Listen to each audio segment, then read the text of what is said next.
The fluorescent lights in the break room had been flickering for 3 weeks, and nobody had fixed them yet. That's the kind of place Hargrove Medical Center was. Always one step behind, always something held together with tape and good intentions. I didn't mind. I'd learned a long time ago not to expect much, and somehow that made the small things easier to carry. I pulled my hair back in the bathroom mirror before my shift, the same way I did every morning. Dark circles I'd stopped trying to cover. A face that looked 34 going on 47. I told myself it was fine. Aiden was healthy. We had the apartment on Maple Street. We had enough. Enough had been my word for 3 years now. I grabbed my badge off the hook. Tara Weston, RN, Pediatric Ward, and clipped it to my scrubs. Down the hallway, Mrs. Nguyen from the overnight shift was already pulling on her coat, her eyes half closed with the particular exhaustion of someone who'd been on their feet for 12 hours straight. "Rough one?" I asked. "Bed 6 kept the whole floor up," she said. "Good luck, honey." That was the rhythm of St. Hargrove. You handed it off. You went home. You came back and did it again. I was checking the morning chart at the nurse's station when I heard the elevator doors open at the end of the hall. That wasn't unusual. People came and went all morning. Administrators, families, the occasional pharmaceutical rep in a too-nice suit. I didn't look up, but then I heard my charge nurse, Dana, say something I'd never heard her say before. "Sir, you need to wait for the administrative team to." "I understand," said a voice. "I just want to walk the floor." I looked up. He was standing at the entrance to the ward, wearing a dark gray coat that probably cost more than my monthly rent. Taller than I remembered, or maybe I'd just gotten smaller. There were 2 men flanking him. Not quite bodyguards, but not assistants either. Something in the middle. His eyes were scanning the room with the careful efficiency of someone who'd learned to assess a space before entering it. And then his eyes found mine. The chart in my hand went completely still. 6 years, 2 months, and somewhere around 11 days, though I'd stopped counting a long time ago. I told myself I'd stopped counting. His name was Colt Hargrove. As in the Hargrove in Hargrove Medical Center. As in the boy who used to pick me up from my nursing program orientation in a beat-up Honda Civic, because he said the bus route was unreliable and he didn't want me waiting alone at night. That boy, the one who'd kept a spare key to my apartment because he was always losing his own. The one who'd made me laugh harder than anyone I'd ever met, who knew exactly how I took my coffee, who had sat with me through my mother's diagnosis, and never once made it feel like a burden. That boy was now apparently the man whose name was on the plaque above the front entrance. I hadn't known. How had I not known? I'd heard the hospital had been acquired 2 years ago by some private equity-backed healthcare group. I'd heard there was a new ownership structure, some family trust involved.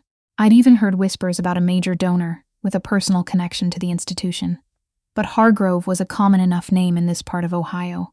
I'd told myself it was a coincidence. I had been very, very wrong. "Tara," he said my name quietly. Not loud enough for anyone else to hear, I thought, but Dana was already looking between us with the expression of someone filing information away for later. "Mr. Hargrove," I said. My voice came out level. I was proud of that. Something moved across his face. Not hurt, exactly. More like recognition that the distance I was putting between us was intentional, and he was deciding whether to push against it or respect it. He chose for the moment to respect it. "I won't interrupt your morning," he said. "I was just doing an initial walkthrough with the team. We're planning some renovations for this wing." He paused. "The lighting in the break room needs to be fixed." "It does," I said. And then his team was moving him along. Dana was steering them toward the administrative conference room, and I was standing at the nurse's station with a chart I hadn't read a single word of in the last 3 minutes. I took a breath, then another. Then I went to check on the kid in bed 6. His name had been Colt Reeves when I met him. That was the thing that had made his presence in this building feel impossible. He'd been a Reeves when we were together, his mother's name. From before his father's family came back into the picture. The Hargrove name was something he'd inherited late and, as far as I'd known, wanted nothing to do with. We'd met in my 2nd year of nursing school.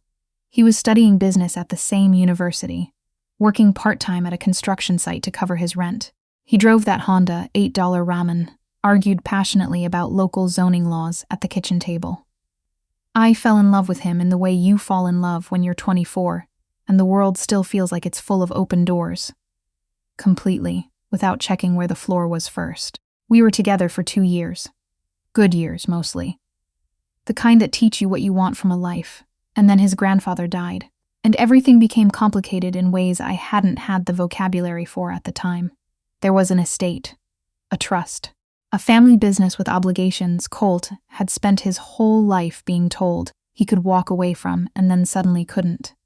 There were conversations I wasn't part of, phone calls that made him go quiet for days. And then one evening, sitting in my kitchen with his hands wrapped around a mug of tea that had gone cold, he told me he had to go to New York. His grandfather's partners were demanding someone take over. His mother was in no condition to deal with it. There was no one else. For how long? I asked. I don't know, he said. I waited 3 months for a clear answer. Then 4, he called, he texted. He sent a plane ticket once that I didn't use because I had clinicals, and also because I was starting to understand that the answer was indefinitely. I sent the ticket back. He didn't call after that for a while. When he did, something had shifted. He sounded different, careful in a way he'd never been with me before, like he was managing me. I broke it off in March. I was 7 weeks pregnant. I didn't tell him. I've thought about that decision every single day since. I've defended it to myself and argued against it and made peace with it and reopened it again. I have never fully settled it. What I know is this. I was 26, alone, and I'd watched the man I loved disappear into a world I had no access to, a world he'd stopped inviting me into.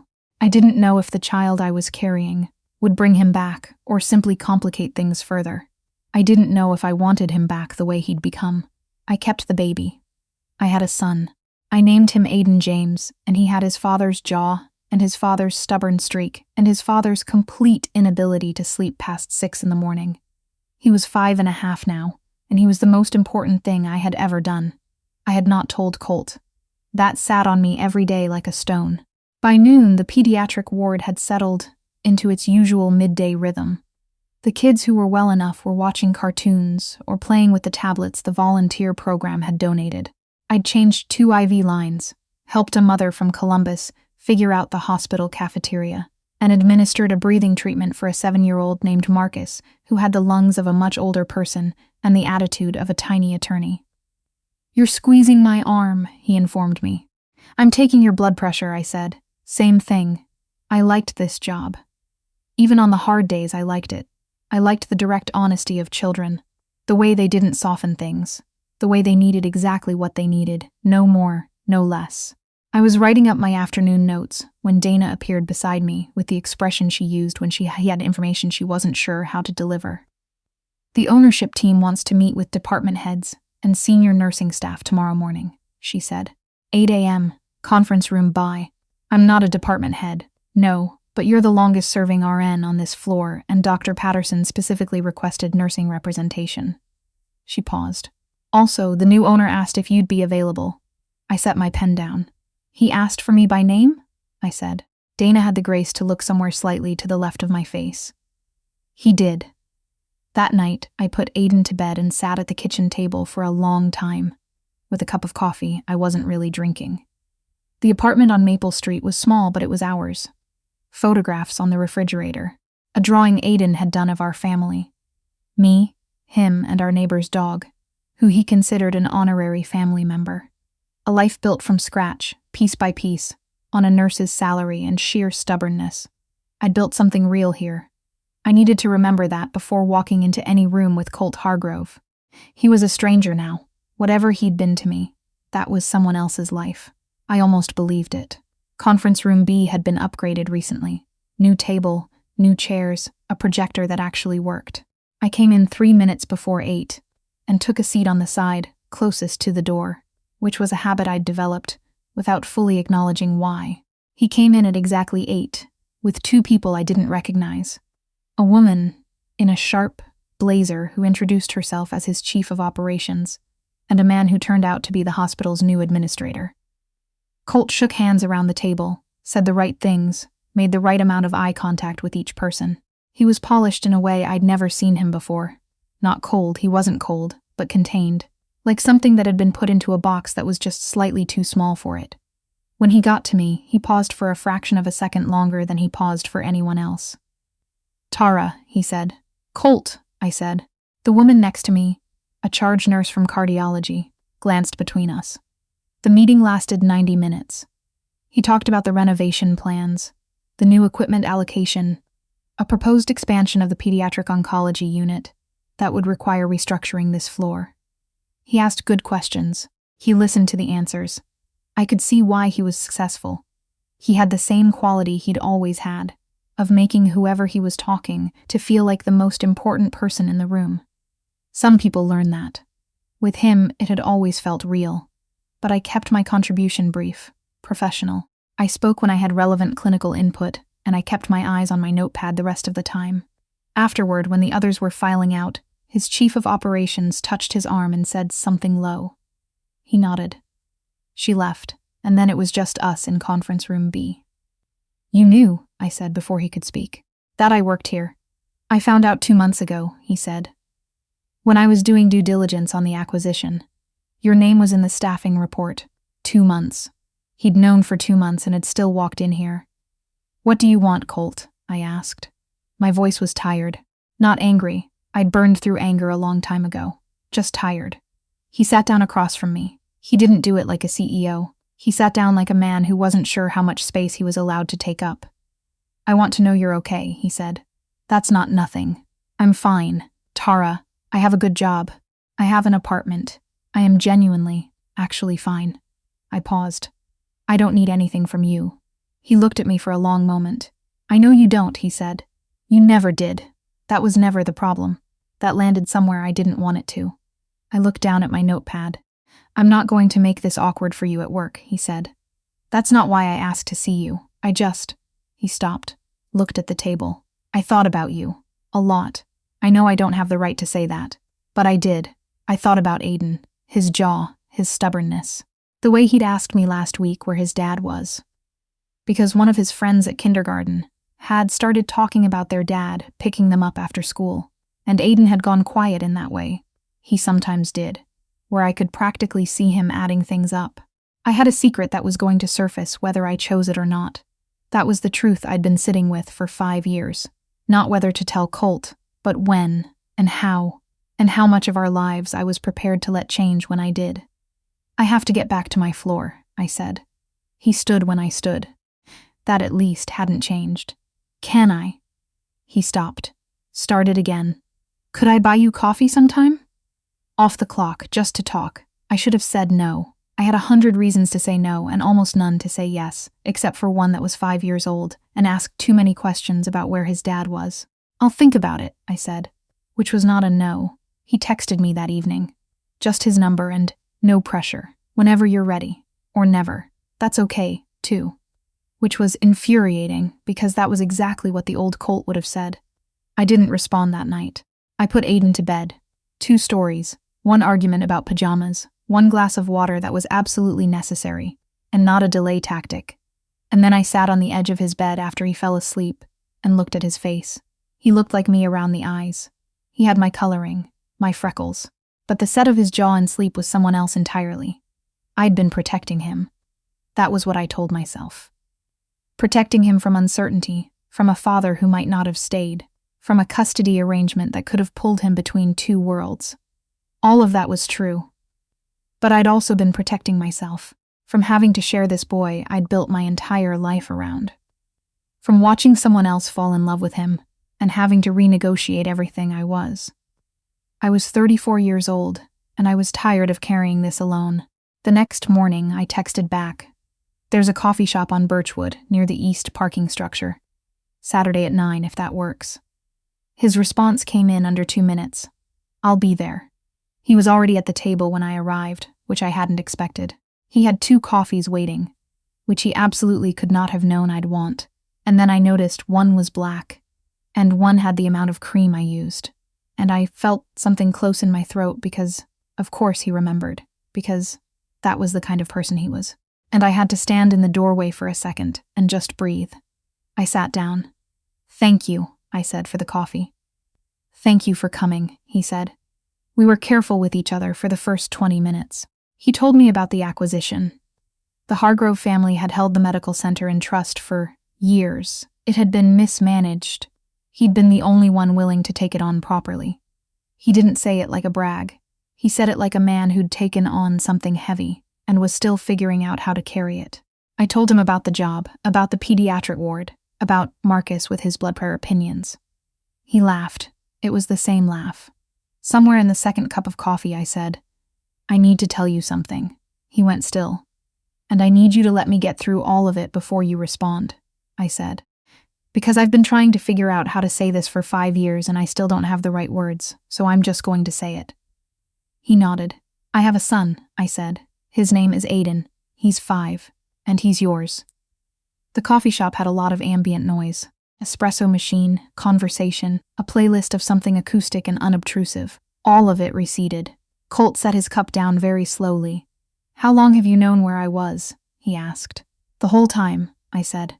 I knew you could be found. I chose not to find you. Why? I'd prepared an answer for this. Clean, reasonable, defensible. Instead, what came out was, because I was 26 and scared, and I didn't know if you were coming back, and I didn't want my son to spend his life waiting on someone who might not show up. Silence.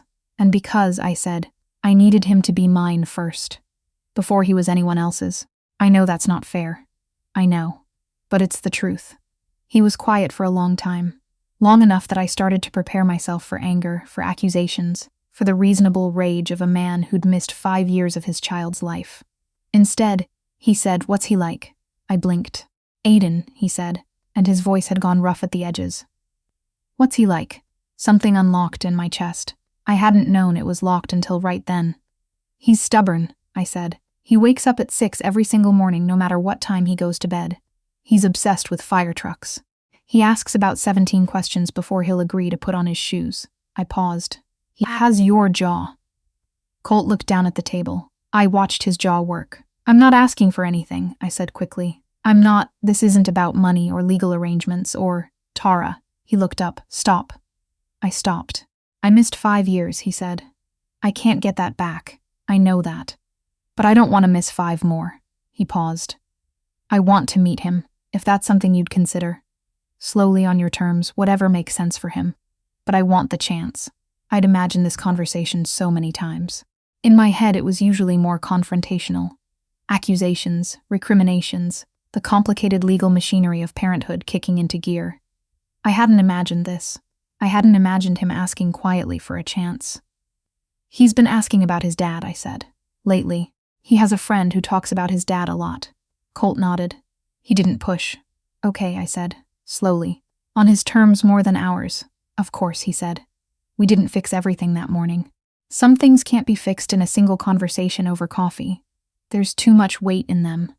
Too many years of decisions and silences and roads not taken. But we sat there for another hour and talked, not about the past and not about plans, just about Aiden. About the things he liked, the things that made him laugh, the specific way he negotiated his bedtime stories. And somewhere in that hour I realized I wasn't braced against the conversation anymore. 3 weeks later, on a Sunday afternoon in October, when the leaves in the park had gone gold, and the air was sharp with the particular smell of autumn in Ohio, I brought Aiden to the park near our apartment. I told him we were meeting someone who wanted to say hello. Who? He asked. Someone who knew me a long time ago, I said. Before you were born. He considered this with the seriousness he applied to most major decisions. Do they like fire trucks? I honestly don't know, I said. But I bet they'd be willing to learn. Colt was sitting on a bench by the fountain. He was not wearing the gray coat. He was wearing jeans and a blue sweater, and he looked more like himself than he had in that hospital hallway. Or maybe I'd just gotten used to seeing him again. He stood when he saw us. Aiden held my hand and looked at him with the direct, unhurried assessment that children bring to strangers, taking his time, making up his own mind. Colt crouched down to his level. He didn't push. He didn't reach out first. He just smiled and said, Hey, I'm Colt. I'm Aiden, my son said. A pause. Do you like fire trucks? And Colt, who I once knew better than almost anyone in the world, looked up at me for just a second with something so unguarded in his eyes that I had to look away. Then he looked back at Aiden and said, "Yeah, I really do." It wasn't a resolution.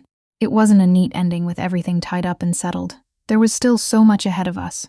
Harder conversations, adjustments, the complicated work of building something from pieces that had been broken for a long time.